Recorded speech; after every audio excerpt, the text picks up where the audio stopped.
Three, two, one. Hello and welcome to another episode of The Third Wheel. I'm one of your hosts, Hamish. And I'm your other host, Aaron. And today we're joined by a shout out from Madeline's episode. Her name's Grace. Grace, would you like to introduce yourself? Hi, I'm Grace. I went to Warwick. I'm currently working as a journalist and living in London. Awesome. Yeah, so you mentioned how you're a shout out from Maddie's episode. How do you know Maddie? Through Warwick, I guess? Yeah, we studied the same course at Warwick, but she's one of my best friends, and I didn't know each other when we first got to uni, and then we both ended up going to Rome on our years abroad with two other girls that neither of us really knew, and then so we just became super close, the four of us living in Rome together, having never been friends in the 2 years that we were studying the same course, which has 60 people on it. Yeah, you'll have to remind me, what course did you and Maddie do? So we did classics, classical civilization, which is history, but from 1,000 years ago, 2,000 years ago. Yeah, how'd you find that? Yeah, it was good. Obviously, it's got nothing to do with what I'm doing now, but it was good. I really enjoyed it. I did it at A level and had a really good time doing it and didn't know what I wanted to study at uni, so just sort of picked that as something I enjoyed. Luckily, I did manage to get a job afterwards because it was a bit touch and go.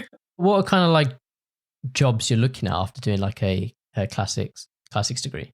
Is it the same as classics, classic? Yeah, it's the same thing. Some people do just the Latin and the Greek and languages, but then other people do more I did more the history and literature and culture stuff. Mm-hmm. Yeah, a lot of people go into teaching, English and history and stuff. You can also become an accountant. Some people do that. A lot of people do law conversions. There's a couple of people who've gone into creative kind of industries. So it's one of those degrees where it's a bit different. I think it's basically a bit like doing drama, where the actual things that you learn are probably not going to be applicable to your job, but it's a degree. Yeah. Well, one of those there you mentioned creative. That's kind of your route, right? Yeah, definitely. I had no idea what I wanted to do when I finished uni, and I just started sort of applying for internships and stuff, and I got one at Cosmopolitan, and that was kind of it for me. I did a month there and I was I want to be a journalist. Wait, so you went into there not knowing you wanted to be a journalist? Yeah, so I did some stuff at Warwick in kind of my first year. I did some stuff for the Bore, and then in my second and fourth year I did radio with one of my friends. So I kind of always knew that I wanted to do something in media. I've always been really interested in kind of media and the creative industries. But I had no idea until I walked in the door, because I always thought it was one of those things where you have to be a certain type of person to be able to do it, and it's so competitive. So I was there's no chance I'm going to be able to do this. Yeah, especially at Cosmopolitan as well. That's the big magazine, right? Yeah, no, massive. It's all across the world. Yeah. Cool fact, just humble brag. I designed the radio logo at Warwick. Oh, really? Yeah. If you don't like it, then forget it. But, it wasn't memorable. It wasn't memorable. No, it was good at the time, but now I look back on it, I'm like, yeah, they could probably do with redesigning it again. I don't know. Claim to fame. Nice. Yeah. I did a bit with the Bore as well, but only on the marketing side, not really on the writing side. I think actually I wanted to write sports when I first got into uni. But they were at the time, they were kind of we only write in uni sports stuff. And I was okay, I just want to write about Man United, to be honest. But yeah, they're nah. No, you have to write about varsity. Yeah. But that's cool. So you mentioned journalism wasn't really something during school, or maybe something you may have considered, but that kind of Cosmopolitan job was the first real glimpse, I guess, you had. And it was yeah, let's do it. Yeah, definitely. I've always been a massive reader and always read newspapers and magazines and stuff, but I just thought it was so competitive, and you just had to be amazing, or you weren't going to amazing from the off.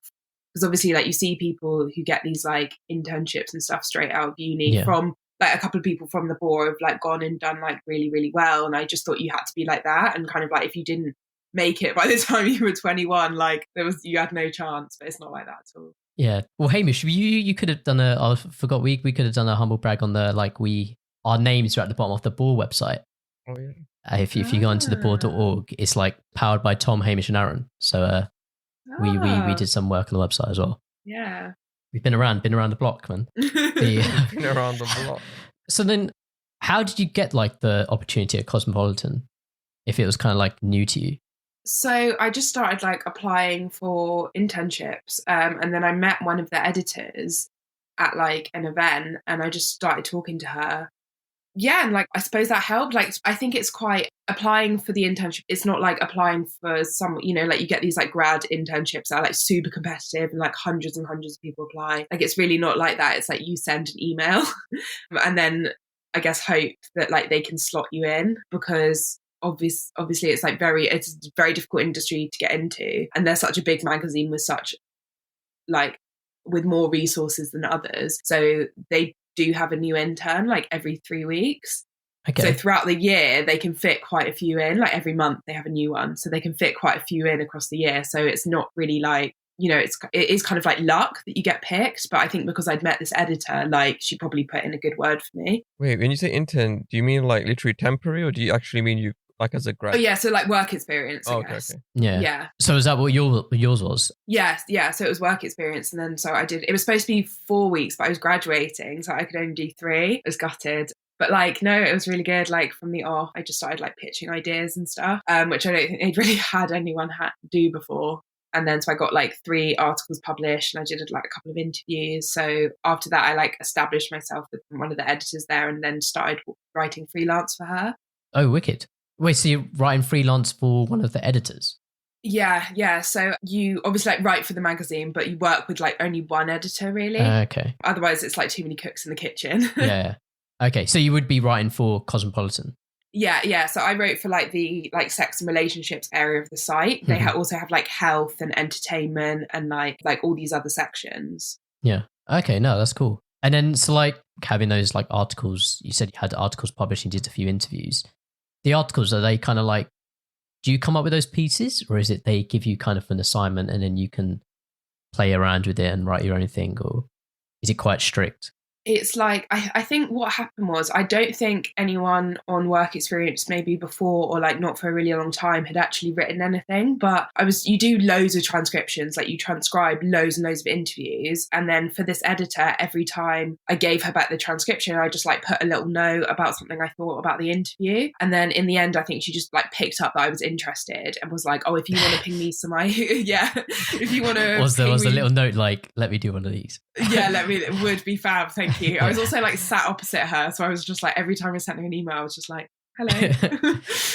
Yeah, like she was just like, oh, like if you've got any ideas for articles you want to write, like please send them across, and I'm sure we can like sort something out. Obviously, like you're already kind of there, so you don't get like paid for them or anything like that. But yeah, so I ended up writing 3. 2 of the ideas I pitched, and one of them got given to me, which was the interview, which was like something I'd never done before. Is this the interview with the guy from Night Out? No, that was for a magazine that I started working with after my work experience. Okay, we'll come on to that then. I don't want to jump ahead. But I saw that on the instant, I was like, oh shit, that's cool. Yeah. No, that's cool. Transcribing. So is transcribing just, are you listening to like an interview, like a past interview, and then having to write up like the conversation, basically?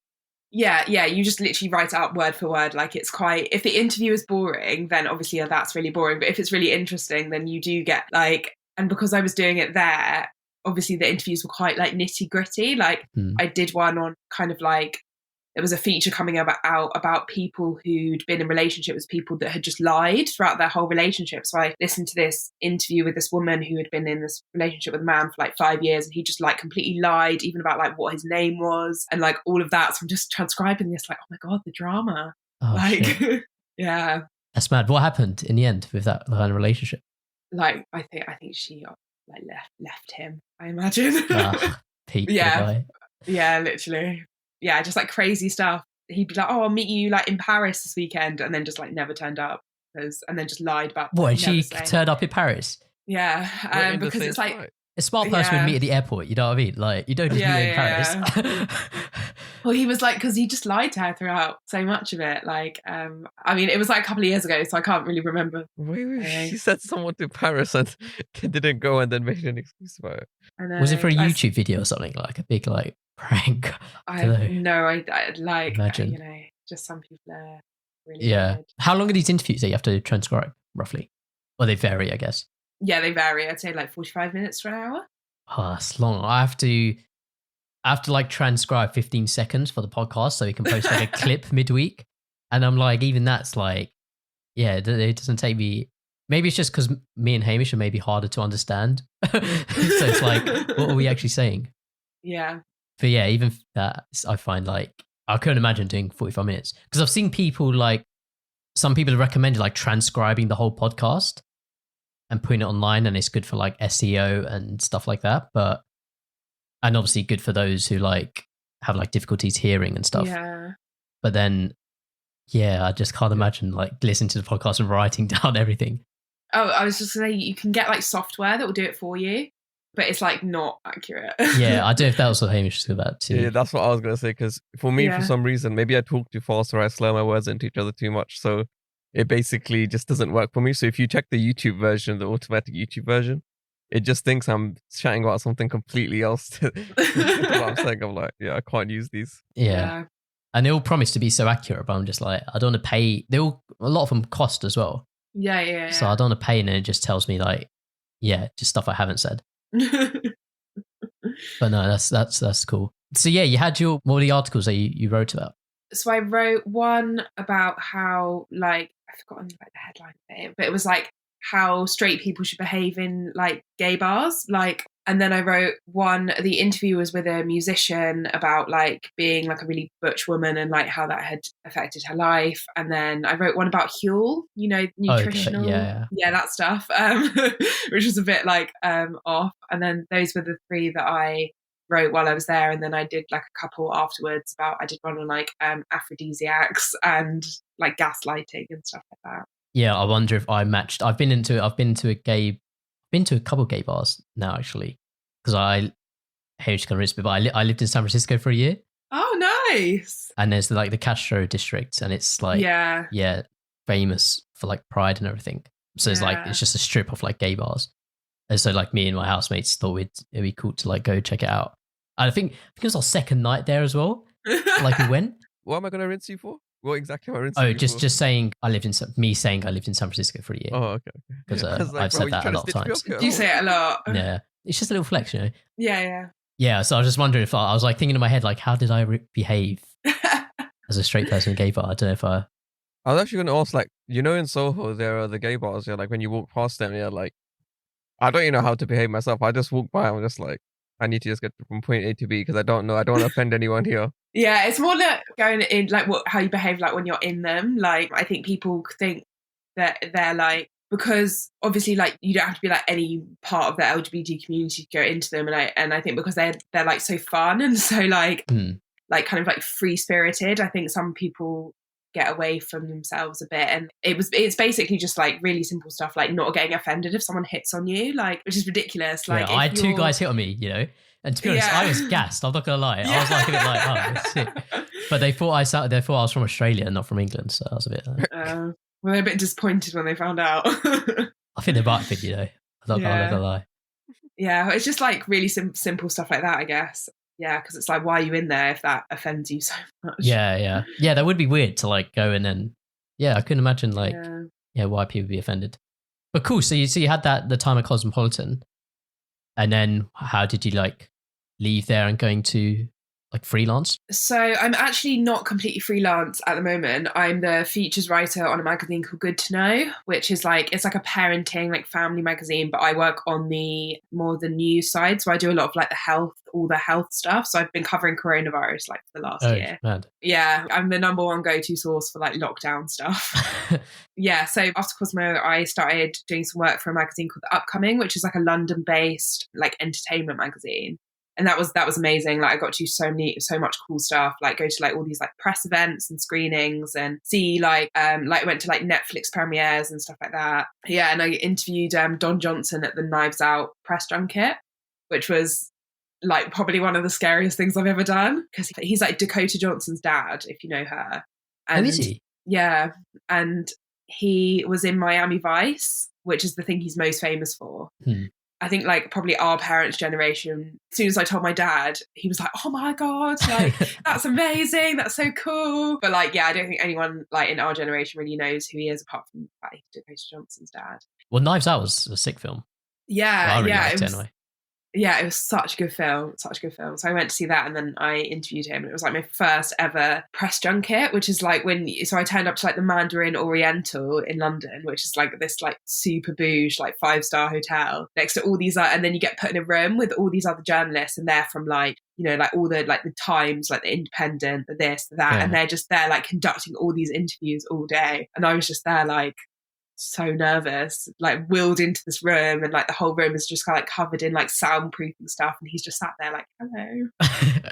Was he nice? Was he like all like, oh my god, he was such a lovely guy, like so friendly, and I think he could tell that I was like shitting it a bit. Can I say that? Yeah. Yeah, and he was just like so friendly, and I just like asked him questions, and at the end he was like, your questions were really good, and I was like, I do think they were, thank you. That's nice to say anyway. Yeah, and then I ended up getting into a lift with him, like leaving, like just me and him in the lift, and then I think he was shitting it a bit, because like I don't think any actor wants to be in a lift with like a young journalist by themselves. Did you speak, or was it just like, yeah, I was like, oh, like, thank you so much. Like, that was my first like interview. And he was like, you did really well. And as he left, he like tapped me. He like put his hand on my shoulder and was like, you were great. I could tell you like your memory's good with it. Like you can remember it really well. That moment. Yeah. That was the bit. Like I've never had a dip in confidence since. Yeah. So press junket, is that like the term for those kind of? Yeah. So it's just like those big, like it always takes place like in a hotel or like a conference center or something. And okay, for film promotions, normally on TV or something. Yeah, exactly. And then you have like the actor sat there with their like publicist next to them, and the publicist will like wave at you if you say something that you ask a question that you're not allowed to ask. Okay, because they must be there all day, I guess. Like like I think they're knackered like by the end of it, and they just sit there having to answer like all the same questions over and over again. Yeah. Did you come up with the questions? Or is it kind of like a team thing? Oh, wicked. Because I remember, what was it? There's a famous one with Mila Kunis. Yeah. And the guy who's interviewing who now is on like BBC Radio, one of the BBC radios. Yeah. And it was like his first one. And I remember him like started talking to her about like his lads group at the pub and like their nicknames and like football team and stuff like that. And she seemed to be honest, he didn't ask her anything about the film. And he seemed like he was getting in trouble at the same time. But she seemed like she was like having a really good time with it, just like being something different. Yeah, I literally just think they get so many of them. They must really love it when someone like comes in and just asks them like something completely random, or just like talks to them like they're a human being. Like there was definitely one that like, I don't know, I feel like Beyonce did, and someone started talking to her about like, like a football team or like something like that. Yeah, I think I might have seen that as well. Yeah, and I have a feeling it was like, someone at the Beeb again. But I think they just like have the audacity, and they're just like, it's fine, with the BBC, we can get away with it. Yeah, I'll be like, have you heard of the Third Wheel? Yeah, check it out. Yeah. Oh, speaking of, I had a really like embarrassing like. So last week I haven't told Hamish this either. I went to a escape room with a couple of friends, like my friend and his girlfriend actually. So I was third wheeling. And we did the escape room and everything finished, and it was like a Harry Potter themed one. We came out of it, and the woman who was like in charge of us, like giving us clues or whatever, she like took a few pictures of us. I was like, cool. And then she said, who shall I send this to? You're the third wheel, right? And then I turn around and I'm like, do you know who I am? Like, you don't know oh no, I just clocked what happened. Do you listen to the podcast? No. I was like, do you listen to the podcast? And then she was like, and she just looked at me like with this kind of like weird look, like, are you okay? Oh, like, no. who are you? And then my mate put the third wheel as our group name and like the booking for the group. Yeah. And then Luke was like, no. Yeah, Luke was just like, yeah, it's the third wheel. I was like, okay, I'm just not going to speak anymore. Just so like we got a photo of it in the bottom left. It says the third wheel, and I'm actually like third wheel in the photo. It's a bit embarrassing. Yeah. Not assuming that again. No. I was going to say regarding the interviews, you know, all the interviews pretty much end up having like the same or similar questions. They are like, isn't it like if all these companies are going to do all these interviews and they're going to put that same content out? Like, is there a point? Yeah. Kind of, do you know what I mean? Like, it's just every single channel is going to put out the same questions and the same answers are going to come out usually. Yeah, I think it's like, I mean, obviously you try and come up with a question that like no one else is going to have, but like that never happens, because also like you want the answers to like the basic questions, like like when I knew that like Don Johnson and there's another actress in the film, Jamie Lee Curtis, are like really good friends in real life from like research. So I was like, oh, how was it working with her? So I guess like he was a bit surprised by that, and maybe like no one had asked him that before. And then but also like I suppose their response to the interviewer is going to be different. Like I was like 20 years old, like 21 years old, literally bricking it, dressed in my like purple suit, and like, so I think I was just very different from all the other interviewers. So I think he was just like felt a bit sorry for me, and like I think at one point and his daughter is called Grace. One of his daughters is called Grace. So we spoke about that for a bit, which was obviously what I use as like my soundbite for the bit on my like Instagram. Is the bit where he's like, oh, my daughter's called Grace. So I'm like, wow, that's fantastic. You have such good taste in names. My parents would also agree with you. Like, shut up, stop talking. That's jokes. So then the upcoming, was it the upcoming? Yeah. The upcoming, and the other places. So you did like health. Yeah, that's where I work now. Good to know.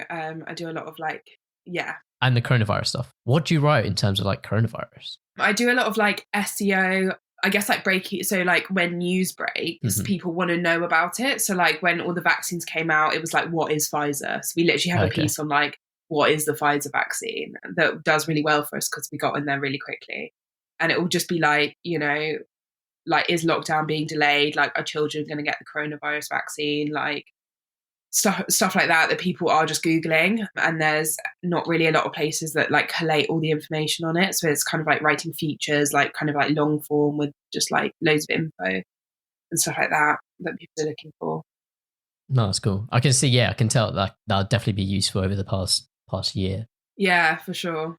Yeah, so it is a parenting, but I don't do like any of the parenting side of stuff. Yeah. Obviously. Have you been asked? Like, would you have to like... Well, like, so I've been working there for like a year and a half now. I've been asked to like sometimes when like something just needs done, and you just do it because like ultimately like it's not really about you, like because you interview like experts and stuff like that. So I've done some on like breastfeeding and stuff like that, and I haven't like got this, like I have no idea, like literally none. Yeah. So I'm on the phone to these experts and they're like, do you have children? I'm like, no, I am a child. Okay, so it's not really like kind of you enough to give like an opinion piece or anything like that. No, definitely not. I've done like, I guess I did a piece on like the change in sex education in schools, because a year ago the government basically announced that they were going to make them completely like inclusive of like different kinds of relationships and stuff like that, because before like they hadn't been changed in like 20 years. Like there was still kind of law in there from section 28, which was I don't know whether you know, it was so like during Margaret Thatcher's like when she was Prime Minister, she put in this law that basically was like, you can't promote homosexuality in schools. Yeah, and it was a bit like in Russia, like they have now, where you just can't, like, you can't talk about it, you can't acknowledge it exists, you definitely can't say it's okay. And so the like sex and relationships education in schools hadn't been changed since that was put into effect. So it was just completely like not useful for the current like world. Wait, so the law was that you can't speak about homosexuality, or was it the other way around, that you can what?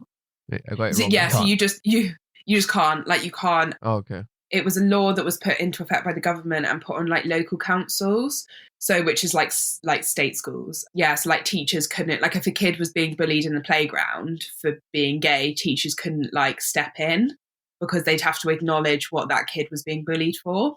Mad. That's mad. Yeah, and it only ended in like 2002, I think. I might just be that. But it was like definitely like, yeah. That's crazy. That's mad. Yeah, it was like, yeah, completely mad. So I wrote a piece on that. Okay, so it hasn't like changed like recently. Yeah, so it literally changed it's changing at the moment. Like I wrote the piece last year, and I don't think because of coronavirus, like the changes haven't been enforced, because obviously it's like not at the top of schools' priority list right now. Yeah, so now like schools have to teach that like same-sex couples exist, whereas previously they didn't have to, because of this like really archaic law that was only removed in like 2000. Yeah, that's crazy. Yeah. I also had a look, and I think I checked your website, and you said you do like film and TV reviews as well. So that's what I did for the upcoming. It was all like TV and film reviews. I just went to like lots of press events and like music events and stuff like that. What have you kind of liked from like everything you've done, the kind of the more coronavirus factual stuff, or the TV stuff like interviewing people, or kind of your stuff at Cosmopolitan? I think it's been like, I think I've been so lucky with my work life so far, considering I've only been doing it for like 2 years. Just in the fact that I've got to do like loads of different stuff, like really figured out what I do and don't like. And I love writing, I guess, like interest stories about, you know, like I have really enjoyed writing about coronavirus, as weird as that sounds, because I guess it's like, it's so in the moment, like it's something that really matters. It's something people need to know about from like a public health standpoint and stuff like that. And, you know, just from like a journalistic, literally like putting like pen to paper from a journalistic standpoint is quite interesting. What like you can and can't say because of like the law and stuff like that, and being really careful with like what you say. But then also I do enjoy kind of like more social side of things, which I guess is the more like Cosmo side, about kind of like perceptions and like identities and stuff like that. I find very interesting. Yeah. Well, I think hopefully in like 10, 20 years, when coronavirus is more of like a historic thing, it'll be cool to be like, oh yeah, I wrote about that.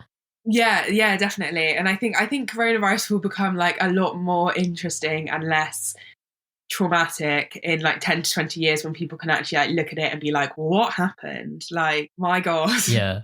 When like Netflix release a kind of 6-part series on the coronavirus of 2020 or 2021, whatever. Probably can't, because they can't monetize COVID. Can you not? No. Really? That's why we also get the shadow blocks on anything we tag COVID with on any of the episodes. But I mean, like newspapers and magazines can write about it and they're earning money from it. Isn't that? Wouldn't be the same, similar as Netflix. Yeah, maybe, but there's like rules around it. Like you can't, so like anything on YouTube, for example, can't be monetized if it's COVID. If it has COVID. Oh, wow. I suppose there's like so much like fake news and stuff. Yeah. So if people could just like make money by pumping out stuff about COVID, like it would just be so much worse. Yeah. Yeah, cool. So I was also going to ask, like, do you do any kind of write for fun, like not work related? I used to do that quite a lot. I think when I was like finding my feet and I was kind of like writing about stuff that I wanted to basically like have a portfolio before I started work. But to be honest, because I literally do it like day in, day out, I really enjoy it, but I don't want to do it necessarily if I'm also like not getting paid for it. Yeah. And also because the type of journalism I like to do does involve like talking to people and kind of like having that audience as well. And I don't feel like I would feel bad approaching people if it was just going to go on like a personal blog. I know lots of people don't feel that way, and that's like great, but I wouldn't want to invest all that time necessarily when I already do it for a day job. Yeah. No, I get that. If you did writing like 9 to 5 and then you don't really want to kind of come home and then write again or write more on the weekends or whatever. Exactly. And like luckily at work I do kind of have the flexibility to kind of like, if I've got like substance to what I want to write, like I can prove that people would read it, then I can write it. It's like it's very flexible. So I do just do what I would guess I would do on a blog at work. Yeah. No, that's cool. Do you have like anything like key things that you've learned or like advice you'd give to kind of people that are kind of up and coming or want to become like kind of journalists? It's such a hard industry. So I would honestly just be like, anyone that wants to do it and feels like they're not getting anywhere, just like chill out. Like it's such a hard industry, and because there are so many people and it's such a small community as well, because like you get on Twitter and then there's like journalism Twitter, and you've got people who are like 19 years old who are writing for like Vogue and places like that, and it just like it can really get to you, and you just start being like, oh, I'm never going to make it, like I might as well just like give up and do something else. I think everyone kind of has a story to tell, and everyone has something that would make them, if they want to do it, like a really good journalist. And I think the world needs actual good journalists and not like clickbaity pushing a like, you know, because like the state of like UK journalism is just like atrocious, really. So just having people that like want to almost like fight for the good in it, like we need more people like that in journalism. So, and it's like as we sort of like our generation like grows up and becomes those people, I guess we're like pushing out the older generations that are making it worse. Some journalists on Twitter are mad, because I see them like something can happen and they've got like a tweet and an article out in like a second. Yeah. Based on what's happened. I'm like, how have you? And then they publish it before it's like really properly ready to go. They'll probably like make it. It's like, you get those like BBC News breaking notifications and it's like, more to follow. This one thing has happened, like more to follow. Yeah. To be fair, I don't like it when they do that because that means I have to go back to a future date. Yeah. Go back to an hour later. What's been your favorite piece that you've written, if any? I think there's been like quite a few, to be honest. I think I've written pieces that I wrote one piece for Cosmo that got a lot of like backlash online. That was my next question. Like if you had any hate. Yeah, I got like horrifically trolled for like 24 hours, like really badly for this one piece. But it was about trans exclusionary radical feminists who are like women, like who call themselves feminists that don't believe like trans people are like valid and they exist, and they, especially like trans women are women, and then it has all sorts of like obviously like really dangerous like consequences in society for these people. And I wrote about it for Cosmo, and it was literally called like What Are TERFs? And obviously like when you come for a group like that in a mainstream women's publication, a group that like exist on like the underground, like they come forward with views that people are like, oh, I get that, like that kind of makes sense. And then you like come for them on a big stage, they get very upset about that. So, but it was like a super important article because a lot of people like had no idea what it was. And I think women's magazines have a responsibility to kind of be inclusive to all women. Otherwise, like they're just going to die out because no one wants to really learn how to lose 6 stone in a month. Yeah. We actually talked about how trans women were kind of being excluded from those groups in like a previous episode of ours. I think our Christmas special. We had Melody Gold, so yeah, check that out. Yeah. How did you deal with that kind of the hate? Did it affect you, or is it you just kind of like, I think it just like you just sort of like get on with it, don't you? It's like Twitter is just obviously like when it first, so I didn't realize the article went up and my editor was like, I hope you don't get any like shit for this, like kind of thing. And then almost then like an hour later it just blew up on Twitter, like it just like absolutely blew up. And then I got another email from her at the same time as I got my first, like someone had found me, because like I don't use Twitter, like I've had like not very nice experiences with it in the past, so I'd like just got it again, so like I had like no followers, like nobody knew who I was, and then someone just like managed to find me. And then I just got like all these ads, and it's just like just people saying like completely like just ridiculous things that just proved my point over and over and over again. So it just really didn't, to be honest, like affect me that much. Yeah, I guess if it's like just stupid hate, it's like, yeah, it's just like hate for like these are fully grown adults. It's like get a life. This was at like 7:00 on a Friday. In the morning or in the evening? In the evening. It was like, go out, like enjoy your evening. Stop giving hate to like a random person on the internet. Did you like, reply get to a anything? life. No, I got told to just like leave it. Like, did you silence it? Like, did you silence the notifications or something? No, I don't have like Twitter notifications on anyway, so I just like, and then occasionally it would just be like +20. It was just like, wait, so you weren't tagged in the article, but they went and found you so they could put you on a Friday 7:00. Yeah, literally. And then there were people being like, I don't think this person like is a real person, like I can't find them. And then someone else would be like, at Grace Walsh, here she is. And I'd be like, oh my God, get a life. Wait, this was before COVID, so that means on a Friday night they were like they could be out, they could be doing things with their lives, but no, they were sat on I don't know if I would Twitter. have. Yeah, I would have been so tempted. I guess if you're told you can't reply, but if I was in that position, I don't know if I'd be like, I'd want to do one witty reply. yeah, I'd want to get rude to like a couple and try and get a few retweets. But yeah, no, there were a couple, because like people then start like making assumptions about you like as a person, because they don't know it. Like I locked down then all my other social media accounts, and I had like just started in journalism, so there was nothing about me online. And I think that stopped a lot of the hate, because people were just like, we know this person is a real person, but we don't know anything about them. And it's very difficult to like dox somebody you can't find. Yeah. Like we can acknowledge that she's a real person, but like who does she know? Like who else does she work for? Like how you can't tell someone's employers on them if they have no employer. Do you know what I mean? Like, yeah, no, it was fine, to be honest. Like, it didn't really affect me that much. Yeah, that's good. Where can people kind of listening kind of find your work? So I have a website, www.grace-walsh.com. And that's kind of where I guess it's more of like a portfolio rather than a website. It's just where I put like a lot of my freelance pieces. It's where you can find the work that I do at my normal job, my interviews and stuff like that. Yeah, that's mainly it. But you know, I'm excited to see like what I'm going to do in the future as well, because like I feel like I've done so much that I want to establish like a niche for myself, I guess, in the next couple of years. And I'm doing my NCTJ, which is the like qualification that you like some people get to be a journalist, that teaches you about like media law and stuff like that. So I'd definitely be interested in doing more kind of sensitive cases, like sensitive like work and stuff where you have to tiptoe around the law a bit to like report it. No, that sounds cool. I think I agree. I think it sounds like you've done like quite a lot, especially considering how recently you've been in it, and it hasn't necessarily been something that we've had like journalists on who've been like, oh, I've been writing since I'm like 15 years old, 14 years old, and always wanting to like do it kind of thing. Yeah. No, really wicked.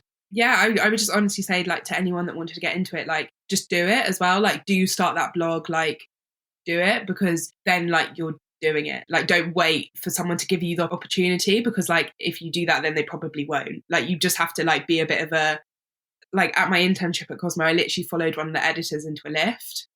Okay.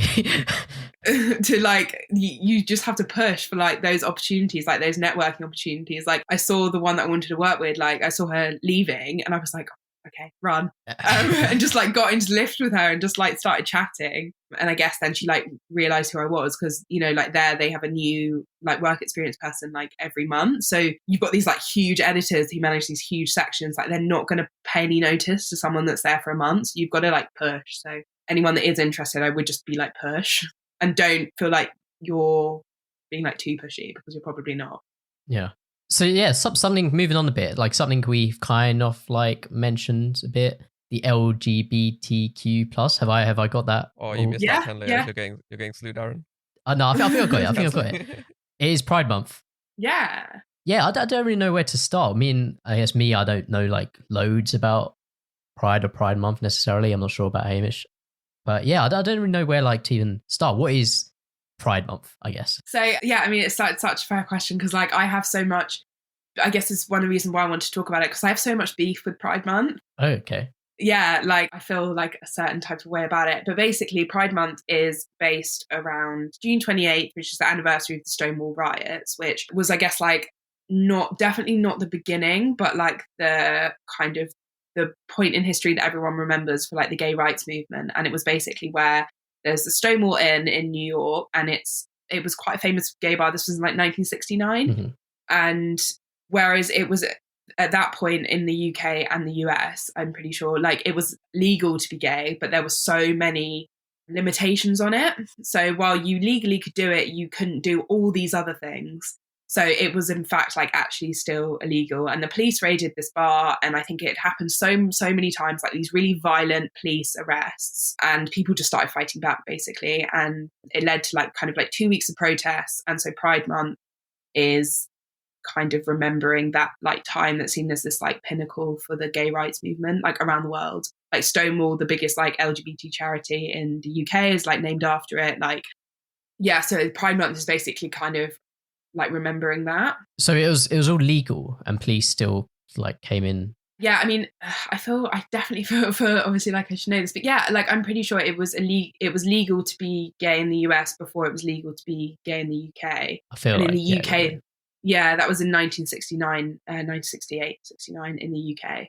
So whereas it was legal, but it was like there was just so many limitations. Like you couldn't, if there was any like activity between, it was all men. Like women weren't really like by law criminalized, but like two men, you couldn't like be together as two men unless you were completely by yourselves. And that meant that like you couldn't really like congregate, and you couldn't be two men by law that lived together, because if you were having sex, then you lived in a building with other people, and like someone could just walk in. Mm-hmm. And that was illegal, even though you'd be living in like your private flat and your private like, yeah. So it was just like so many limitations. And I think as a result of that, like the police like really like came down hard on the communities, and the Stonewall uprisings was basically that. And it was just like 2 weeks of just like riots and protests. And that's when the first like gay pride march was. Okay. Yeah, I didn't know that. So Yeah, it's a really like fascinating bit of. There's a book actually. It's called Queer London, and that's about London, and it's just about kind of because almost like when it was illegal, you could get and people didn't know about it, you could get away with more. Like you can actually live your life like out as a gay person, but there wasn't so much like police, I guess, involvement in it. Yeah. So it's almost like the more visibility, the more hostility. Yeah. So it's like, it's a really, really fascinating part of history.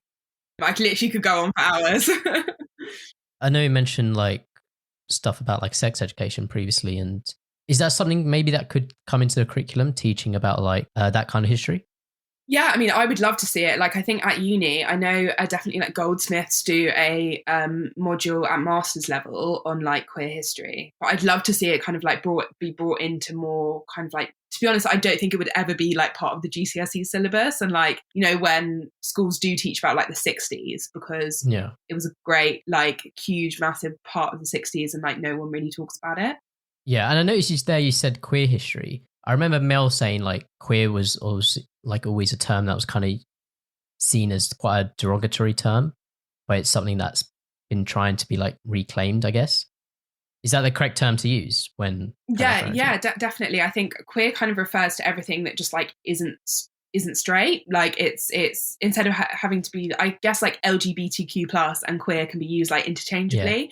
It's just when I was saying LGBTQ plus, it sounded a bit. I was like, yeah, it was a mouthful. I was like. Yeah, you literally spend like half your life just saying the acronym. Like, so it's just like, I guess queer is just like a really good like catch-all term. And some people choose to identify as queer rather than be like, I'm gay, because they just prefer the word, I guess. I was going to say, if they don't teach this in schools like earlier on, then it just creates people naturally that are like, how do I say it, like unknowingly like against it, or like being, you know, because they don't understand better. So like, I'd say in our school, yeah, like, I don't think there was anyone that was gay, because you'd probably get like just roasted or anything, because that just wasn't a thing where you were. But when I went to uni, I was like, oh, so this is not a joke. This is like, you know, this is like a real thing. And then obviously like people wouldn't say anything, but I was just like, imagine if they taught that in school, like at least you'd be aware of it, you know, you wouldn't just be like kind of like slowing people left, right, center, or using it just casually like, oh, you're gay for saying that or whatever. You know what I mean? Yeah, like, exactly. Like I think times have really changed between kind of like when we went to school, there was still like a lot of that. Like I went to an all girls school, and it was like always like, oh, you like leather, looking at me in the changing rooms, and like boys like being like, oh my god, that's so gay, like you know, like all of that. And I think that like my brother's 6 years younger than me, and he was like, oh my god, that's so gay, and I'm like, oh my god, it's like 20 like whatever it was, like 19 at the time, like why are we still saying this? But yeah, because like they don't teach that stuff in schools. Like I don't think I was ever taught that like it even existed. Like I think the first person I ever like acknowledged that was gay was like my mum's business partner had like two friends who were men who were like in their like older, like kind of like in their 60s, these two like fabulously gay men. And those are the first people I'd ever met. Like, and I was like, oh my gosh, they're like two men. I don't know. And I guess because like you are just, unless you're taught about it from like a young age, you do just have that instant like, no, like, yeah, you know, I think kids do, because it's not something they recognize. There's so many like rumors, and you know, it's like why sex education is so important, because if you're just like hearing things about stuff from your friends, 9 out of 10 times it's not going to be accurate. Like, and it's the same, like, so you're completely right. I think just actually acknowledging stuff in schools and talking about it, because I definitely thought there wasn't anyone who was gay at my school, but obviously like, there was me, there was like 2 other girls, and we all just came out so much later. I don't think we were hiding it at the time, but I just think we weren't aware that it was even a possibility. Or you're not forced to confront those, or you don't know it exists. Yeah, I went to an all boys school, and I remember there being one boy in particular who was like really like really quiet kid. I wasn't like that close friends to him. I remember him being like, people would ask him, they knew he was gay, and they were like, are you gay? And he was like, yeah. And he was like open, like, I guess he was open about it. I wasn't close to him, so I don't really know. But I can't imagine like how hard that must have been for him. Or like looking back on it now, I'm like, it's like really cool for him to like just been open about it, like in an all guys school, especially considering kind of how much he must have been taking the piss out of. Yeah, I just think there's so like, and it comes like hand in hand, doesn't it? Because it's like if you're like, especially in those kind of like all boys and all girls environments, like if you're a boy and you're slightly like effeminate, then everyone's just like, oh, like you're gay, like blah, blah, blah. And then it just presents it because it's like just like different to you, I guess, as well. Like if kids were taught that it was actually just okay to be like different, then it wouldn't be so much of an issue. But because like now when I'm sat down with like a group of all like straight women and they're talking about boys, like it's not an issue. Like they don't like single me out and be like, oh my God, like you're weird, you're different, like at all. But I think if I'd come out of school, that definitely would have happened, because it just, and people just like don't understand it as well. Like if it's different to you, some people just feel like they can't understand it. Yeah. Also at uni level, there's like consequences because you're 18, but apparently we should have known about or should have been open to it. And then also like other people may not be adaptable because for like 18 years in their life, they've just been, taught that you have to be straight. So like they may not be as adaptable to this. So that's why there may be hatred towards it or whatever. And like they could kind of resolve it by obviously teaching it way, way younger.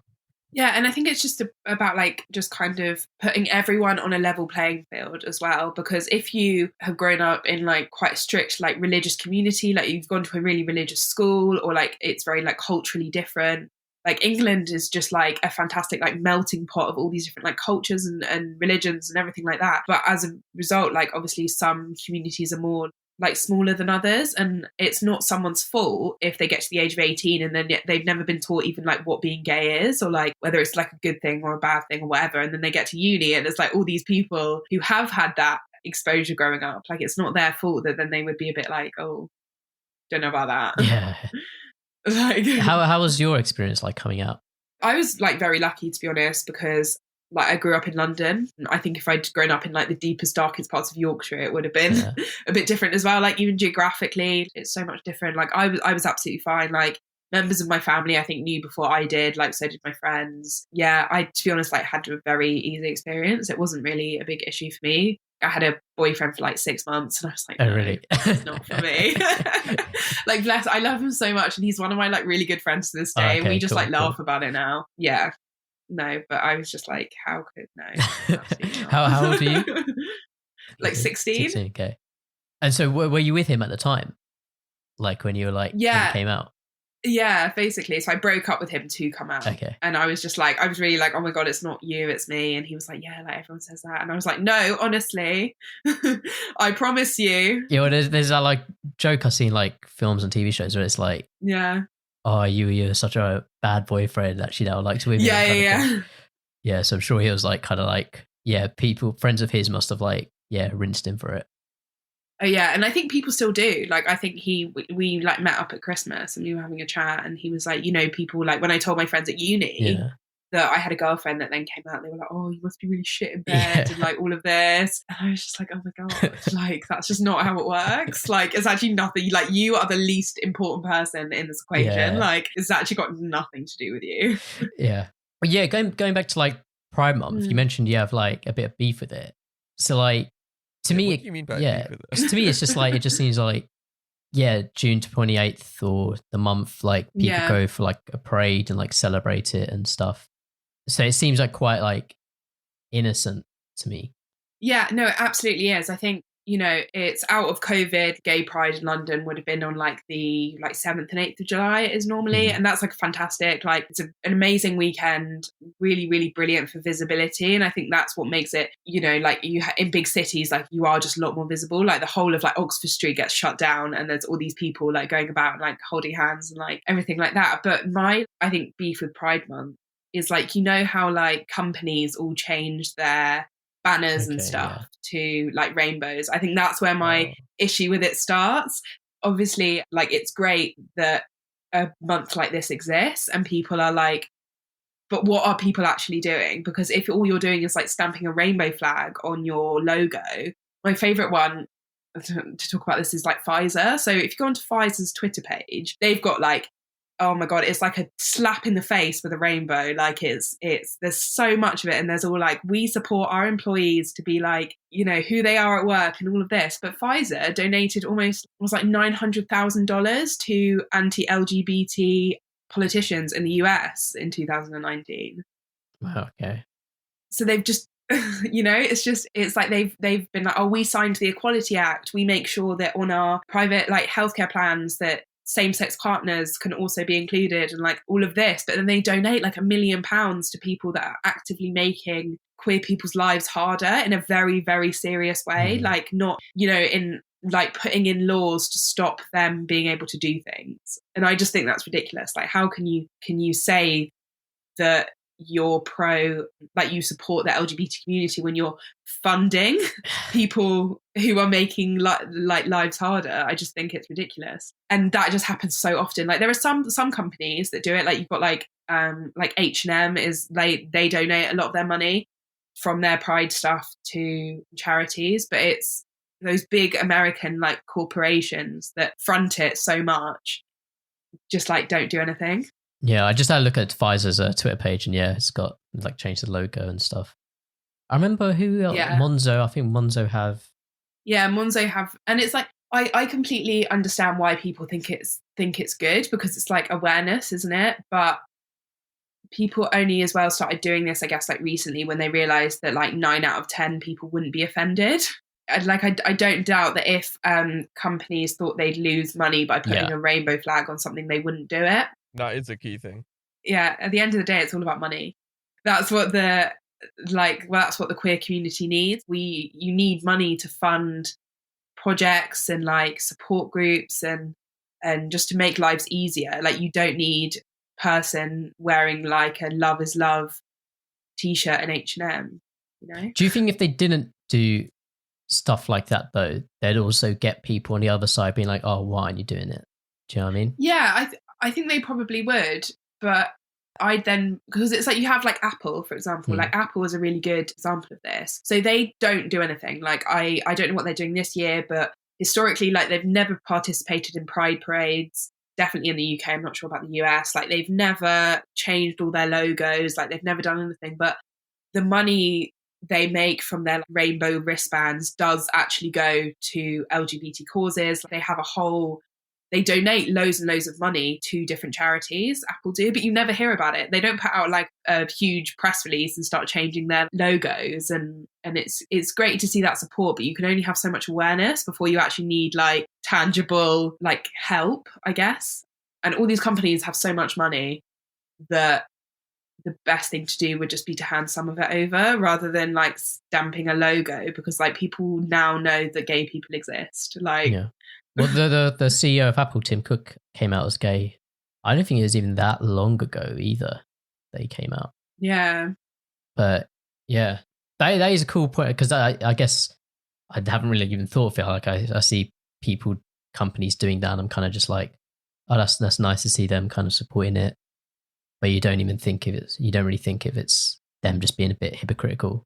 Yeah, it's like at the end of the day, like companies are making money from rainbow washing their stuff, because people do look at them like, oh wow, you're so inclusive. You know, they're making money by putting a rainbow flag on things because now it's like an acceptable thing to do. Now it's like a really positive thing to do. Like no one was doing this in the 70s. Do you know what I mean? Like, but I mean, I do think that some organizations can really make a difference by like coming forward in Pride Month and being like, you know, like football teams, if kind of like Premiership, like football teams came forward, even if it was just in Pride Month, and be like, you know, we do not tolerate homophobia, transphobia, like all of this, and made like a real massive stance on it, then that would make a real difference. Because if like someone's like favorite football team is coming forward and is just like, don't be a dick to gay people, and you've got these big, you know, hyper like masculine men being like, it's okay to be gay, then I do think that does make a difference, and stuff like that does happen in Pride Month. But I do think like the corporate rainbow washing is probably a bit more prominent. Well, I think it's mad. Like I thought about it like a few times. Like there's no, like if I told you to name a football player who's like come out as gay, there hasn't been really, not like a big name anyway. Yeah, and that seems a bit like crazy to me. Like there must, the amount of professional footballers in the Premier League and even lower leagues internationally as well. Like, yeah, there must be. It's the same in all sports. It's like rugby, again, is really, really bad for it. And I get it, because it's like, if you're a member of a team, like you want all people on the same team as you to be the same as you, I guess, for that kind of, and I think both football, rugby, probably like cricket, and just like all the other sports have just this, you know, like super masculine, super, you know, image to kind of protect. And I think also because they just like, you risk your career. It's a bit like actors. like not so much anymore. I actually think that like a lot of actors and musicians have made money from coming out, but I think a lot of footballers would probably still do quite substantial damage to their career if they came out. The thing is as well, I'm just like, if someone comes out as gay, like, what's your problem? Like, like, why is another person complaining? Like, did they say something to you that was like bothering you? Like I don't understand. I'm sure there's like 100 other things you could do instead of be offended for someone else just saying they're gay. Like, do you know what I mean? Exactly. So it's just like, you know, like football and lots of sports are doing really, really great work at the moment with like men's mental health. I watched the England game, the England-Scotland game, and like, I don't know whether you guys watched it as well. It's like after each of the breaks, it was like, get Scotland talking or something like that, which I feel like was a mental health thing.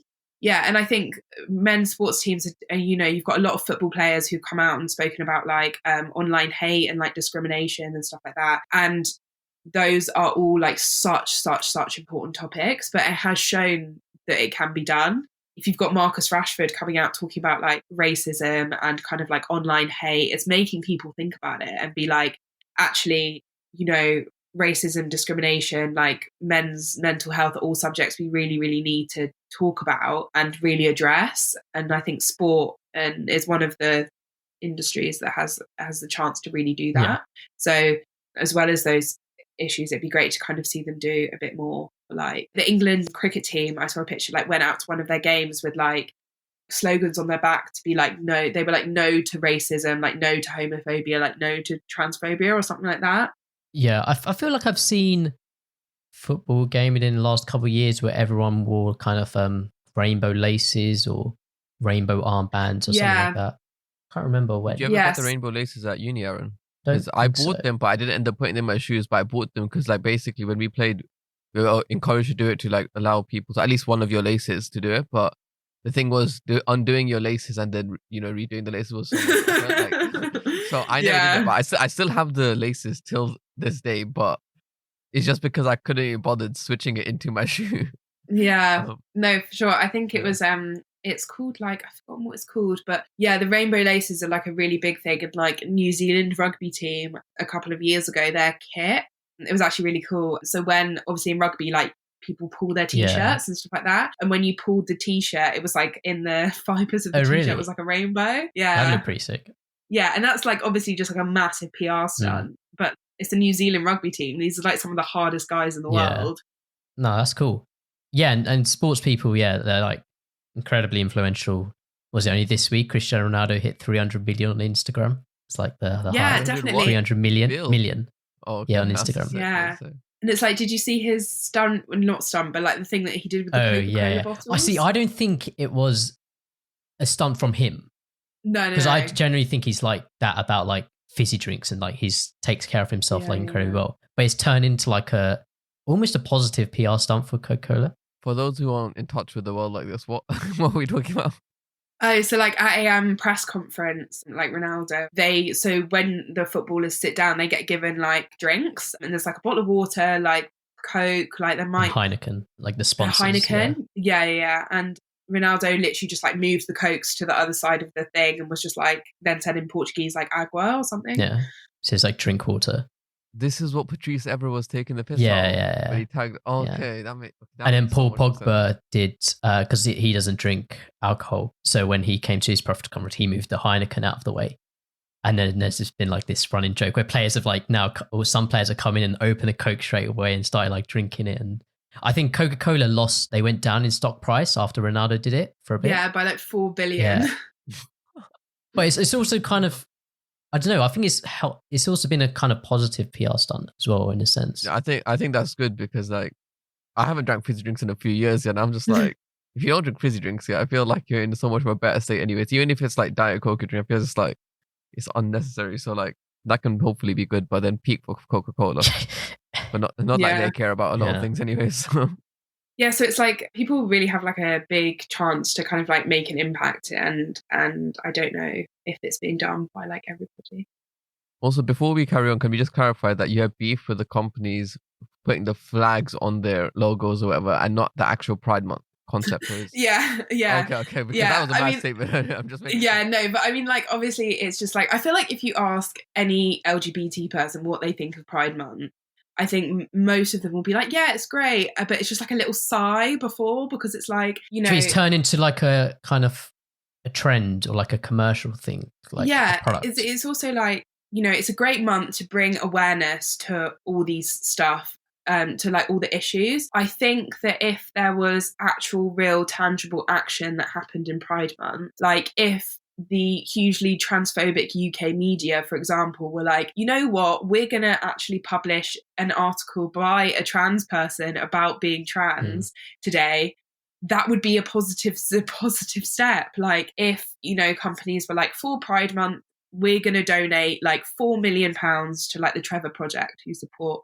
like HIV research. We're going to, you know, if people actually like took hard steps because it was Pride Month to change things, or to like took time to educate themselves and stuff like that, then it would be a really positive thing. But I just think I think any LGBT person would probably just be like a little sigh, because like, this is our life. Like, we don't have Pride for like a month. Like, we have to live the reality of like, and I'm incredibly privileged. Like, I'm literally like one of probably the most privileged groups in the LGBT community. And I do feel you go through life being gay. It's not like 1 month where you're like, oh, like rainbow flags out. And it's so to have 1 month where people actually don't really do anything is just a little bit eye rolling.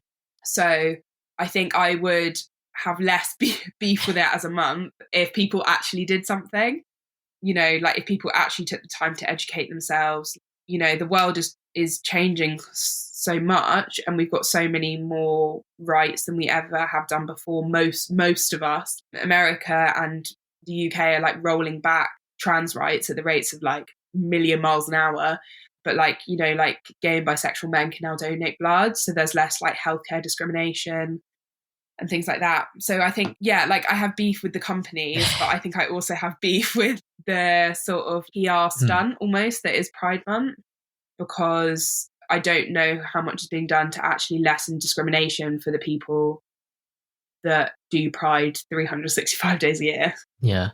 Yeah, I was just checking like some of the big outlets, as you said, the ones that basically don't say anything about it. And there's literally, I was just checking like the first few big ones. There was literally nothing on the homepage about anything related to it as well. Yeah, exactly. Like some companies, you know, I would say it's like the big US ones that are particularly guilty of kind of donating to these big anti-LGBT politicians, because they do things like support the biopharmaceutical industry. Like that's why Pfizer donated to them. But like some companies I think do, yeah, like I think like Vans and Converse and a lot of like clothing brands basically donate money. A lot more like younger places that have more younger influences inside it. Yeah. I feel like are more adaptable to these things and like are more, you know, like they're more on it than these older places where they only have old people like, you know, sitting on the exactly on the boards on the top. So you can see the difference in companies, right? Like you'll see it. Like you wouldn't see the big corporations doing it unless it's a PR stunt, but the other ones, whereas they're adapting to it, they even maybe release products for it, like or something, or like the products can build in like which there was a shoe thing that comes with like rainbow laces, but I don't know what company it is. Maybe Vans, or what's the other one that looks like Vans? The Pimsels? Converse. Converse. I don't know. One of them, I think, comes with rainbow laces. I don't know which one. Yeah, I think they both released like ranges of shoes. I remember like this year, one of the like they're like a toy manufacturer, like a toy train manufacturer, released a like Pride train. Like you know, it's such like a niche reference, but this is just I'm sure so many other companies do this, but these guys just got called out for it. They released like a train and it said like "Love Wins" or something on the side, and someone on Twitter was like, "So are you donating any money from this to any?" And they were like, "No, we're not doing that right now, but we'll definitely do that in the future." And it's like, okay, so you've they're selling a product, slapped a but like the money you're selling the product and you're making money off. Like, do you know what I mean? It's stuff like that that's like, you know, LGBT rights have been so hard won. Like no one gave them willingly.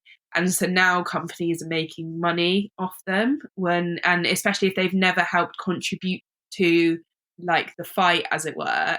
Like, how dare you? Like, you know? Yeah, so it was Converse. They have a collection called Converse Pride. I won't lie, one of the designs looks lit. But like, I Yeah. wouldn't wear it because it looks like a pimsole. I'm not paying like, more than £2 for a pimsole. Like, I don't know if Yeah. You'll just be at school. No, I mean, yeah. I have absolutely no issue with companies putting out like rainbow like merch and everything like that, as long as they donate the profits to like LGBT charities. I feel like style comes into it as well. Like some of these places need to just like, just step up the style game if you're representing the gays. Oh, well, I found a quiz online. How well do you understand Pride? Is that BuzzFeed? It is a BuzzFeed one. Oh, I feel like I'll probably do we're really not badly at this now. I always found the BuzzFeed one because they're just easy. Well, not easy, but they're just easy to like click through. Sponsor us soon, please. So yeah, I thought it'd be cool for us to try it. Yeah, I don't know if I'd know much, but at least I'll learn something. I probably don't know like any of these answers, and it's like, really bad. I'm just like slagging off all these companies, and I'd be like, I don't know. So first one is, what does L in? This is multiple choice, so I'll like give the like potential answers as well.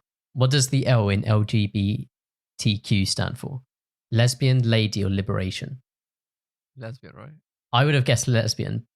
I almost. But the liberation one, like, is like maybe could liberation of it would make sense, like in one sense. But I was like, no, it's lesbian, yeah, because it's like so I don't want to answer any of the next questions, but like so it's like lesbian, gay, bi, trans, queer, plus. Yeah, it says the acronym, which has evolved and become more inclusive over time, was popularized in the 80s. So it says, in the US, what month is Pride typically celebrated? June, July, or August? It's June, right? June. Yeah. So what dates are Pride Month actually? Like in all seriousness, like it ends 28th June or starts 28th June? Ends 28th of June, so it's just like for the whole month of June. But then the 28th of June is the date of like the Stonewall riots. So like because it was like 4 a.m. on the 28th of June was when I mean, there's lots of like kind of like almost like urban legends around the Stonewall riots. Every year people talk Marsha P. Johnson, who is a really, really famous trans activist at the Stonewall riots. And everyone's like, oh, she threw like the first brick and like all of this. And there's actually like no proof that happened. It was actually sounds probably cool. like... It's like a bit of a legend. Yeah, no, it's a great story, but like actually she came forward and she was like, it wasn't me. No. And everyone's like, no, it was you. It was you. Yeah. Yeah, this says, correct. Pride events are typically held in June to commemorate the anniversary of the Stonewall riots in 1969. Okay, this one is, which country holds the record for the world's largest Pride parade? Is it USA, the Netherlands, or Brazil? This was done in this quiz is 2020, so I don't know if it's changed, but yeah, USA, Netherlands, or Brazil. I would say Netherlands for some reason. I don't know why. I mean, like Amsterdam Pride is massive, absolutely huge. I feel like I would have surely like New York's one or San Francisco would be the biggest. San Fran, I would say. I'm going to go with the US. Okay, so here's got Netherlands. I'm also going to go US, just because I've been to the San Francisco one and it'd be cool to say I went to the largest one. So it's not the USA and it's not the Netherlands either. Oh my god! So, what was that? Brazil. So Brazil broke the Guinness World Record for the largest Pride parade in 2009 with a whopping 4 million. Yeah, they had 4 million in 2009, which seems a long time ago as well. Wait, so 2009? They're not even doing... It's a 2020 quiz. I was like, 2020? Because I felt like I heard about Netherlands and like a Pride thing. So I thought it was like, more accepted there. Next one is, what year did the first Pride marches occur? 1969, 1970, or 1971? 69 was when the Stonewall riots happened. Yeah, I'm going to go in 1969. But so did the Pride March happen that same year? Or is it? Yeah, I think so. It says you're wrong. Yeah, I know. I knew it. It says 1970, the Christopher Street Liberation Day March was held in New York a year after Stonewall riots. Similar marches were also held in Chicago, San Francisco, and Los Angeles. Yeah, so I think that the Stonewall riots were like started in 1969, but then I guess like the first march was a year later on the anniversary. Next one is a true or false. It's 50-50. The Stonewall Inn was New York's only gay bar in 1969. No? It can't have been, it's surely. False. Yeah, no, there were loads. Yeah, false. The Stonewall Inn wasn't the only gay bar in New York City at the time. Bars like Starlight Lounge and Mayfair Bar and Grill were also popular. Mayfair Bar and Grill. I know. Okay, which important gay rights event happened after the Stonewall riots? The National March on Washington for lesbian and gay rights, the sit-in at Julius's, and the Cooper Donuts riot. I'm going to go with the March on Washington. Yeah. Yeah, I don't even know what the other two were. No, neither do I, to be honest. Yeah, we were correct. Yeah. The first Washington March for LGBTQ rights took place in 1979. Oh, it says it's estimated that 200,000 people marched with the aim of accomplishing 5 key goals, many of which remain unmet. Right. I've clicked on a link. The demands were: 1, pass a comprehensive lesbian gay rights bill in Congress. 2, issues a presidential executive order banning discrimination based on sexual orientation. Repeal all anti-lesbian gay laws. End discrimination in lesbian mother and gay father custody cases. And protect gay and lesbian youth from any laws which are used to discriminate against, oppose, or harass them in homes, schools, jobs, and social environments. Yeah, so like loads of those haven't. I mean, it's especially the last one has, definitely not happened. Yeah, and I think America is a bit funny on all the other ones. Next question is, who has never been credited with throwing the first brick at Stonewall? Sylvia Rivera, I don't know if I'm pronouncing these right, Marsha P. Johnson, or Larry Kramer? So definitely Marsha P. Johnson and Sylvia Rivera. Probably people definitely think that Marsha P. Johnson threw the first brick. Wait, he's not actually threw bricks, just to clarify, at them. Yeah, like full, okay. I thought you said they were just accused of it, and I was like, oh, fair. No, so yeah, like people say, so bricks were it was like a riot, like it was a huge, like massive, like bricks thrown, police, attempted to be beaten up, like massive riot. And yeah, everyone says that Marsha P. Johnson threw the first brick, but it was probably a white gay man, to be honest. And because also like you got to think about, like she definitely like climbed up a lamppost and dropped something on a police car windshield and it shattered. That definitely happened. But like a butch like lesbian woman is thought to have like actually kicked off the riots by like fighting back against the police. And then everyone else joined in, because also you got to think about like the context of the situation. Who is likely to like throw a brick at the police without like immense fear for their own life as well? And also, if like Marsha P. Johnson did throw the first brick, she's not going to like come out and announce it. This one is who has never been credited with it. So I'd say the last Larry Kramer. Kramer. The name rings a bell, but I don't know. Yeah, I don't know who it is. But yeah, correct. Playwright and activist Larry Kramer. Yeah, and it says stuff about Marsha P. Johnson and Sylvia Rivera both been credited. Next one, what does GLF stand for? There's Gay Livelihood Fund, Gay Lesbian Front, or Gay Liberation Front. I know which one it definitely is. I am clueless. GLF. I don't think it's gay. I don't think it's the first one. For liberation. I don't think it's liberation Livelihood just Fund. Makes a sound. But I'm not sure. The word liberation just makes it like, Yeah. Makes a sound. I'll go liberation as well. What one is it? Liberation. Yeah, Gay Liberation Front. Yeah, the GLF was the first LGBTQ activist organisation formed after Stonewall and organised the marches that would eventually become known as Pride. Yeah. So in London, there's a bookshop called Gay's the Word in Bloomsbury. It's great. And the owner of that in like the 1980s got a group of like gays and lesbians together, and it was like Gays and Lesbians for the Miners during the miners' strikes, and they all went up to Wales and like joined all the miners because they were like, Thatcher is obviously like shitting on gay people and on the miners. So they were like combined forces, and there's a really great film about it that's called Pride that I would really recommend, and it's all about like the Gay Liberation Front in the UK. Awesome. Next question is, where did the rainbow flag debut? San Francisco, New York, or London? I'm going to go San Francisco. Oh, yeah. That's what it sounds like, a San Francisco thing. Yeah. Yeah, San Francisco. Created by local artist Gilbert Baker. Man, like. Okay, this one, I'm going to have to share my screen. It says, which flag is this? So I'll describe it for the listeners. There's 4 stripes horizontally, and it goes black, grey, white, purple. And it says asexual pride, bisexual pride, or transgender pride. I think it's one of the first 2, but I have no idea which. I think it's the first one, to be honest. I don't know why, I just think it's the first one. Yeah, that's the asexual pride flag. It is. Yeah. I thought the transgender one had more colour in it or something. Yeah, no, it's like the transgender one is like blue, white, and pink. It's really funky. Okay, yeah. So it says each of the 4 colours have a different meaning.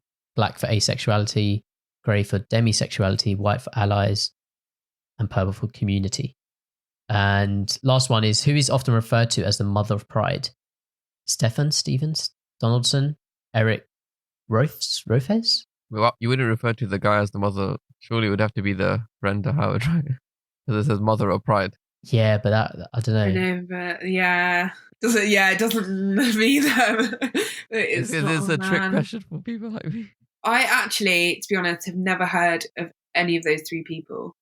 So I'm going to go for Brenda as well. I'll bet we'll go for Brenda, but I'll bet it's not Brenda. Yeah, it's definitely going to be Eric. Stefan. Eric. Oh, no, it is. Yeah. Correct. Brenda Howard, aka the Mother of Pride, was a bisexual activist in New York who typically credited with creating and popularising the term pride. Nice one. 9 out of 11. That's not bad. You scored better than 94% of all other quiz takers. You're a proud pride expert. Amazing. We did have Grace with us here, so yeah, but we take it. Any victories we can get. No, that's awesome. Before we tie up the episode, I know there was kind of half associated that you mentioned like Nightlife not being able to reopen in London. You said it was kind of loosely associated with the Pride stuff. Yeah, so Pride this year is, Brighton Pride I think has definitely been cancelled. I think because they put out a big announcement kind of I think back in sort of March time when we were still in lockdown, basically it's definitely happening, get your tickets, all of this stuff. And actually I think Brighton Pride has now been cancelled for sure.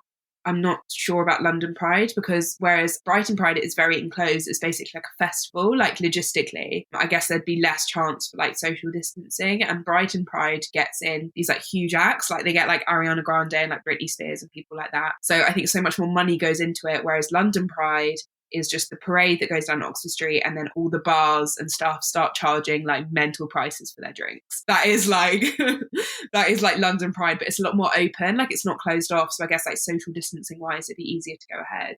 Yeah, I guess I just wanted to kind of because the announcement about how we weren't going to open everything up was just kind of the other day, just about the importance of queer spaces and especially queer nightlife, because I was just walking down the street the other day and so many places are closed, so many pubs and clubs. And when I was in Bristol, I went 2 weeks before the pandemic and loads of the places that were open then have now closed. And there are how it kind of links to Pride is there's so few queer, there's one lesbian bar in London, one. Really? And it's that I know of, and I feel I would know if there was other ones. Where is it?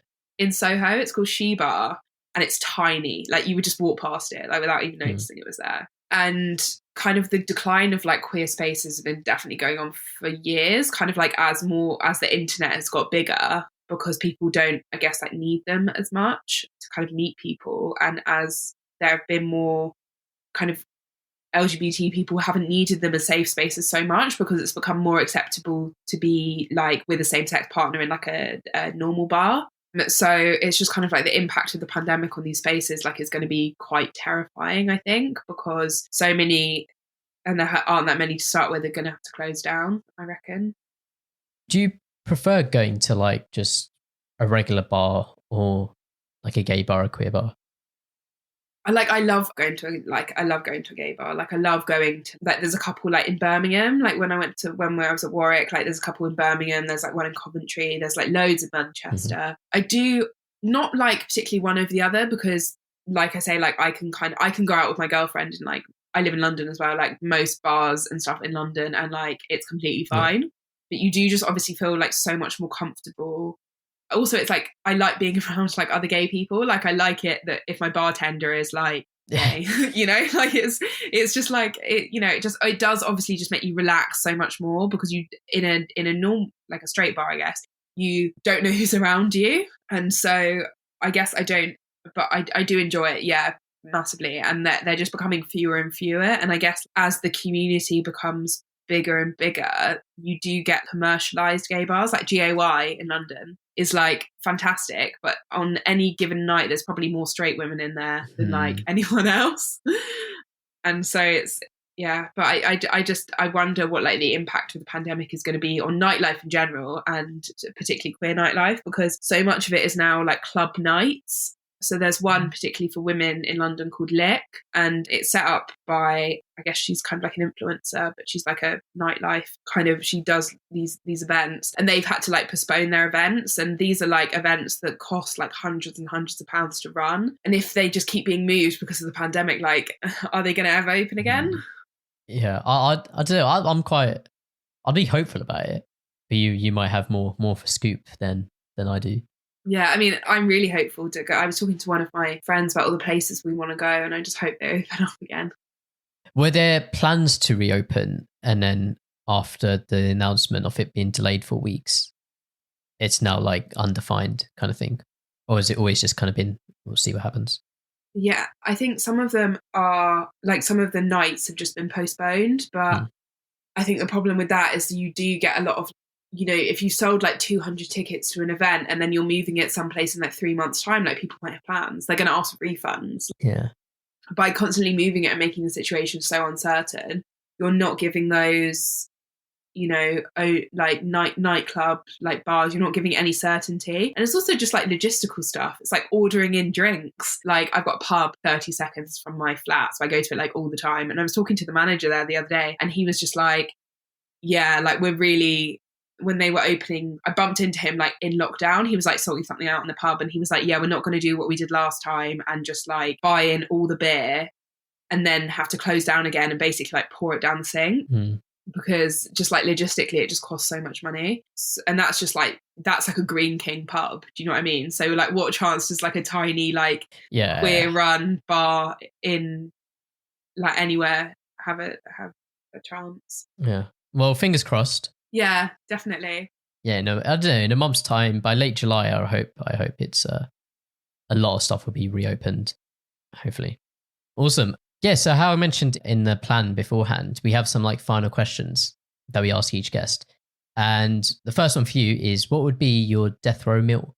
Well, I was actually thinking about this, and like obviously Maddie was on the show as well, and I think maybe like, I don't know if she answered this question, but when we were in Italy, there was a like a restaurant like opposite this, over the other side of the street from our flat, and we used to go to it like all the time, because obviously like living in Rome was difficult. Life is just difficult. Like everyone is like mean, like all very Italian. Like we were at uni, like some days you just come home and you'd be like, all I want is like a pizza and a glass of wine. So we basically like lived in this like Italian place, and it was like super authentic, like paper tablecloths, like really bright lights, no tourists in there. Like we were the only English speaking people that ever came in there, and they do like, it's called a supli, and it's basically an arancini, but it's basically like rice with mozzarella cheese, deep fried, and it's like incredible. It's like the best thing ever. So like one of those to start, and then I'd have like a quattro formaggi pizza. And oh my God, it was just the best pizza. They're just like thin crust, like loads of cheese, like different cheeses. When one of us had a bad day, it was just like the go-to. It was just like, let's go, we'll get a table. And then we'd have like a bottle of wine. And then they always did like a homemade like tiramisu for dessert. Nice. And then when you pay the bill, they just like slap a bottle of limoncello on the table. Sorry, what kind of dessert is that? Is that like, what is it? Have you not heard of tiramisu? No. Oh my God, it's so good. It's like coffee, mascarpone, sponge like fingers. And then it's like soaked in some sort of alcohol, like amaretto. No. Yeah, that's probably. Yeah, it's really good. And it's like, this was all like homemade and like super authentic, and just like, oh my God, like you could literally be having the worst day in the world and this place would just like cheer you up. So I feel like if I was on death row, I'd probably need to be cheered up. And so it was always just like the go-to. Yeah, so like supli, quattro formaggi, bottle of wine, and a tiramisu, always. Yeah, see, I think Maddie did answer this question, and I'm pretty sure she just said like a Turkish kebab or something, like from a kebab place. I feel like it was like the whole like order from like a night out when you get like go for a kebab or something. I think I might be mistaken. Yeah, to be fair, I mean, I also love a Five Guys, so I would definitely this would definitely be my go-to meal. Because we'd always go, and like Maddie would always be like, so like, what wine are we getting? I was like, obviously we're getting red. Like, don't even pretend. Like, we've danced this dance so many times. Like, we're not getting white wine. Cool. And the next question is, if you had a chance to make a documentary, what would it be about? So I love like having studied classics and stuff at uni. I love like historical like architecture documentaries. You know, you get the ones about like Rome and like Greece and stuff, and it goes all into all like the history and like these really prominent buildings. If I was going to make one, I'd love to do one about London, because I feel like there just like isn't really one. In terms of kind of like, you get those big historical documentaries about like niche bits of like Roman history, and it'll be like food and drink in Roman times, and you'll get like, we actually had a professor in our, Michael Scott, who does a lot of them for like BBC and stuff. Michael Scott. Oh, that's the guy in The Office, but Oh yeah, no, his name is Dr. Michael Scott, and he does a lot of them for like the BBC, and he goes like around Rome, and I would just love to do something like that in London. Like maybe even like I was talking about that book, like Queer London. I'd love to even do something like that and talk about all like that, how architecture has like influenced culture in the city and how it's like changed so much over time, because I think London is like fascinating because it was like bombed and everything like that, and how it's all changed. Like I would love to make a documentary on that. That'd be incredible. No, that sounds really cool. Not quite a documentary, but I actually watched, touching on like architecture. You mentioned touching on architecture and studying in like Rome and Italy as well. I watched this TV series on Amazon Prime recently, Leonardo, which is like on Leonardo da Vinci. And I didn't realize he was gay as well. No, I actually didn't know that. Yeah. Wait, what? Leonardo da Vinci. Raw. I feel like there's so many like famous, like historic men and women who are like gay and queer, and you just don't know about it. I guess it wasn't kind of told to you like growing up. Like you could learn about Leonardo da Vinci, but then they like, as you mentioned earlier, they wouldn't tell you that he was he was gay. It's so funny, like watching, like when you read kind of history books about people, but it was like, he lived in this huge stately home, like he never married, he liked to wear like women's clothes, and he just lived there with his really good friend. You know, like you get these like stories about people, and you're just like, yeah, no, that sounds legit. Sure. Definitely accurate. Yeah. And so this one, third and final question. This is actually a question we ask every guest, the same one, and that is, what has been your most memorable third wheeling experience? I feel like there's been so many occasions, because in like second year I was single at uni, and my flatmate, who is my flatmate now as well, her boyfriend used to come and stay, but obviously like I was used to just like having her attention like all the time, so I would just like knock on her door and she'd be like just hanging out in her room with her boyfriend. And I just remember there was this one time where like I was like chatting to someone, I think on like an app or something, and I just came in and they were just like in like just like lying down on the bed, and I just got into bed with them. I was just like laid down next to them and was like, so what do you think about this? And just like every time we just sort of went out, I'd just be there like plodding along behind them. I feel like we've had so many stories of that, like similar to that, where they've just like got into bed with a couple, or somebody's going to bed with them as a couple, and I'm like, yeah, that's weird, man. They weren't like, obviously, actually, like they were like fully clothed, like lying on top of the bed. But I was just like, oh, what do you think about this? Yeah. Awesome. That's good. The next topic is a call out or nomination. So you can choose one or many people that you'd hopefully like to see come on the podcast at a future date. Yeah, who would you like to nominate? So I would like to nominate my friend Ellen, who I did our radio show with at Warwick. She always has lots of really like good stuff to say on like loads of different topics. I think she'd be a great person to bring in. Her name's Ellen Rodder. Like she's down in Cornwall at the moment because of the pandemic, but like she got stuck in Spain during the pandemic, so I'm sure she could definitely talk about that. And like she had a very interesting time over there, and like she's a really cool person, so I think she'd and I'm sure she'd like love to come on. Yeah, wicked. We'll tag her when we release your episode. And last bit's just a shout out, so basically anything you want to like shout out, promote, plug, whatever. Yeah, now's a chance. So, Grace, anything? Follow me on Instagram. Yeah, I'm, yeah, no, not really. If you do want to follow me on Instagram, it's at GC_Walsh_. Don't follow me on Twitter because I never post there. Yeah, but no, like. And your website too. Yeah, www.grace-walsh.com for like all the stuff I've written if you want to read my bits.